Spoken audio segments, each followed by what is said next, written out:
Hello. నేను మీ మామయ్యని చెప్పమ్మా. Phone మీ అబ్బాయికి ఇవ్వండి. నాకు చెప్తే మా అబ్బాయికి చెప్పినట్టే.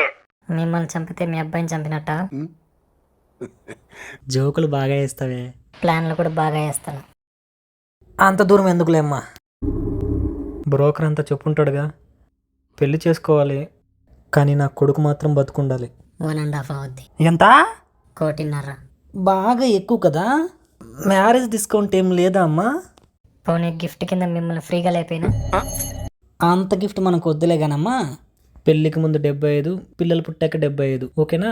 మా పెళ్ళాక నువ్వు చచ్చిపోతే మొత్తం తీసుకుని మా వాడిని లేపేసి పారిపోతే? నాకు మర్డర్ చేయడమే వచ్చు, మోసం చేయడం రాదు. ఓకేనమ్మా, ఒకేసారి ఇచ్చేస్తాను. కానీ ఇచ్చే ముందు మీ లవర్ల గురించి తెలుసుకోవడం ఫార్మాలిటీ కదా. అవసరం లేదు. మాకు అవసరం. 1.5 ఇస్తున్నామమ్మా. కనీసం వాళ్ళ ఫోటోలు చూసే భాగ్యం కూడా మాకు లేదా? నన్ను చూడాలనుకోండి, తప్పులేదు. కానీ నా లవర్లను చూడాలనుకోకండి, చచ్చిపోతారు.